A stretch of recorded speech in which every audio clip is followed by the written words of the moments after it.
फिर से आप सभी का स्वागत है। डीएलएड बीटीसी द्वितीय सेमेस्टर विषय हिंदी। अब जो है अध्याय 5 अस्त्रानुसार गद्य पद्य में शब्दों, वाक्यांशों, विराम चिन्हों एवं समान ध्वनियों को समझना। ये जो है अध्याय 5 है। अध्याय 4 तक समाप्त हो चुका है। अब जो है देखेंगे हम शब्द क्या है, शब्द किसे कहते हैं। वर्णों या अक्षरों के सार्थक समूह को शब्द कहते हैं। वर्णों या अक्षरों के सार्थक समूह को शब्द कहते हैं।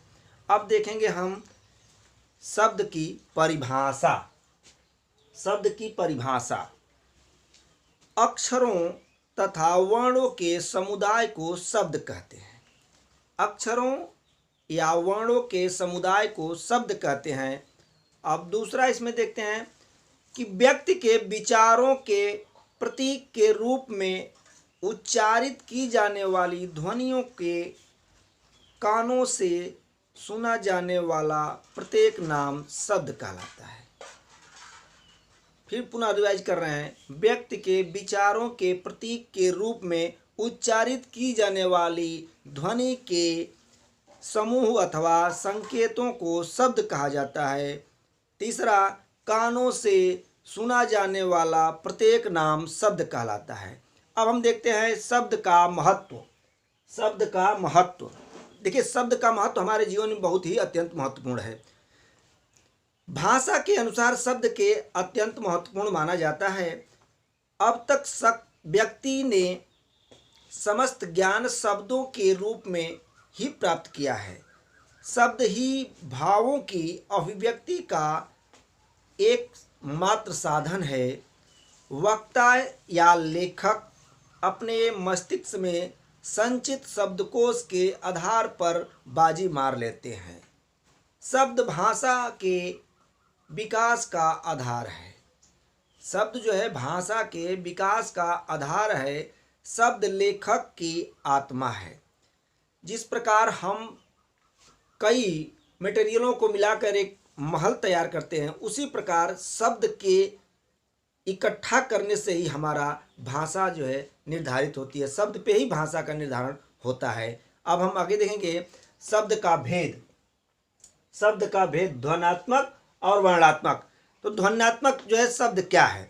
शब्द वे होते हैं जो परस्पर सुनाई नहीं देते और ना ही स्पष्ट रूप से समझ में आते हैं। ये ध्वन्यात्मक, कभी कभी ध्वनियाँ इतनी ऊंची हो जाती है जो कि उसका स्पष्ट सुनाई नहीं देता है और ना ही उसका अर्थ कोई समझ में आता है। अब दूसरा देखेंगे वर्णनात्मक। अब इसमें शब्द वे होते हैं जो शब्द प्रत्येक पृथक पृथक अक्षरों से बनकर पृथक पृथक रूप में सुनाई देते हैं।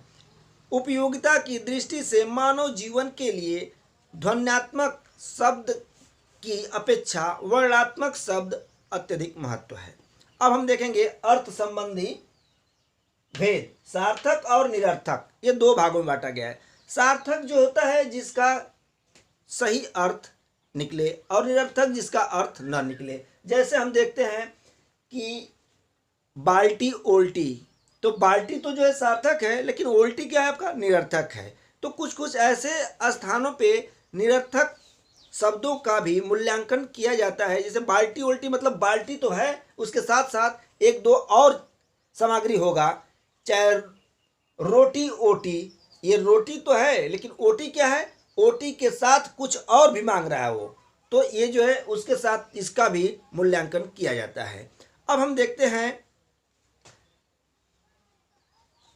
शब्द शक्ति। इसमें जो है 3 भागों में बांटा गया शब्द शक्ति को। अविधा, लक्षणा, व्यंजना। अब इसके भाग को हम देखेंगे अविधा को। अविधा जो है 3 भागों में बांटा है। अविधा को भी रूढ़, यौगिक और योग रूढ़। हम देखेंगे अब रूढ़ को। रूढ़ क्या है?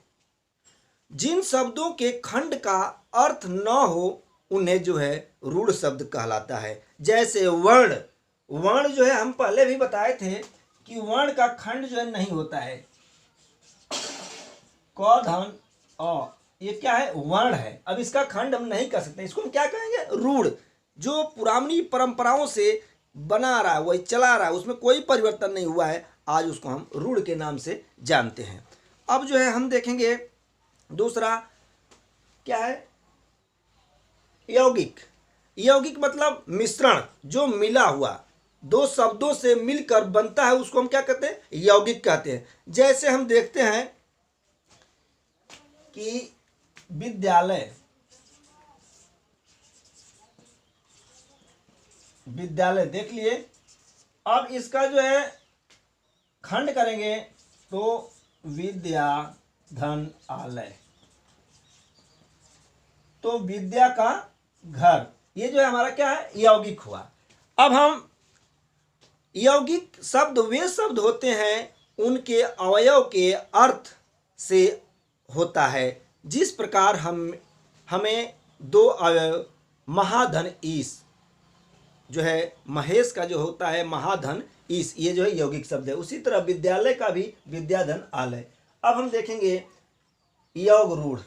अब योग रूढ़ क्या है, योग रूढ़ शब्द वे यौगिक रूढ़ दोनों से मिलकर बना होता है, जो मिश्रित होता है, और इसको सम्मिश्रण भी कहते हैं। जैसे प्रतिस्पर्धा, तो प्रति और उसके बाद स्पर्धा, उसको जो है हम प्रतिस्पर्धा कहते हैं।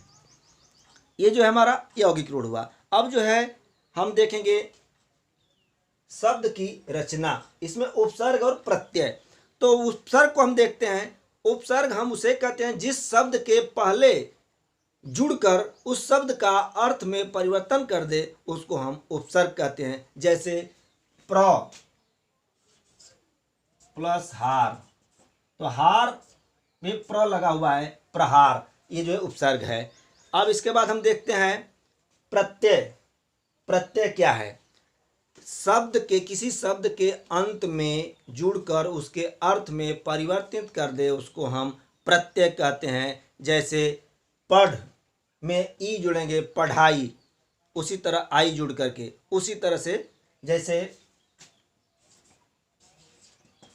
पढ़ाई, तो इसमें जो है पढ़ धन आई, तो पढ़ाई, ये जो प्रत्यय है। इसके बाद हम देखते हैं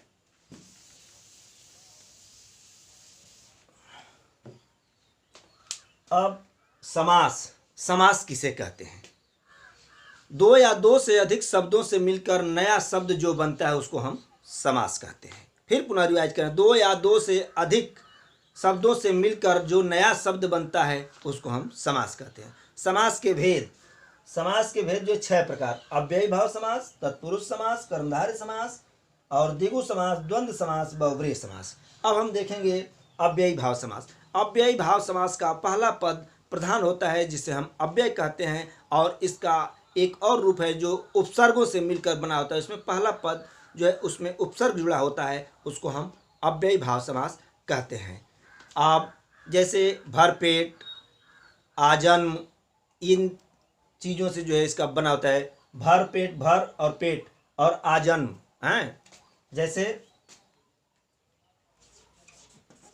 भर पेट, इसमें जो है भर प्लस पेट, और उसी तरह आजन्म, ये आजन्म जो है आ उपसर्ग है, ये भी जो है आपका अव्ययी भाव समास हुआ। अब हम अगला देखेंगे तत्पुरुष समास। तत्पुरुष समास का प्रथम पद जो है गौड़ होता है और दूसरा पद जो है प्रधान होता है, ये तत्पुरुष समास का है। अब इसके बाद हम देखें कर्मधारय समास। कर्मधारय समास में भी जो है प्रथम पद गौड़ होता है और दूसरा पद प्रधान होता है, जिसमें नीलकंठ, नीला है जो कंठ, तो कर्मधारय हो गया।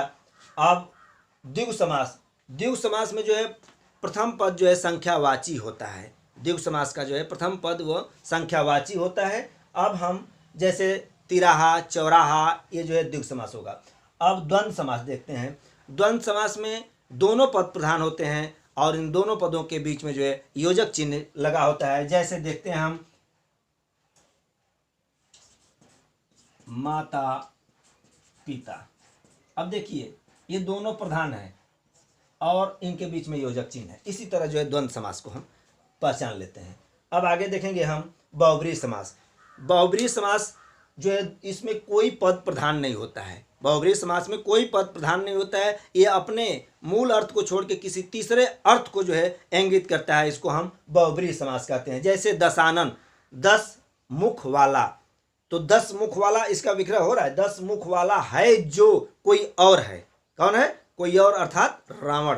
तो इसको जो है हम बहुब्रीहि समास कहेंगे। अब हम देखते हैं वर्ग के, शब्द के वर्ग। अब इसमें तद्भव और तत्सम आता है। तो तद्भव तत्सम में जो है, तद्भव हम उन शब्द को कहते हैं जो संस्कृत से रूपांतरण होके आज हिंदी में प्रयुक्त हो रहा है, उसको हम तद्भव कहते हैं। और तत्सम जो संस्कृत का ज्यों का त्यों आज जो है हिंदी में प्रयुक्त हो रहा है, उसको हम तत्सम शब्द कहते हैं। अब अगला जो है इसमें जो है वाक्यों का जो है प्रयोग जो हम करेंगे अगले वीडियो में। अब जो इसमें आपको कहीं भी समस्या होती हो तो आप इसको कमेंट बॉक्स में जो है पुनः जो है लिखें और अपनी समस्या को बताएं। और जो लोग इस चैनल को सब्सक्राइब नहीं किए हैं वो लोग सब्सक्राइब कर लें। धन्यवाद।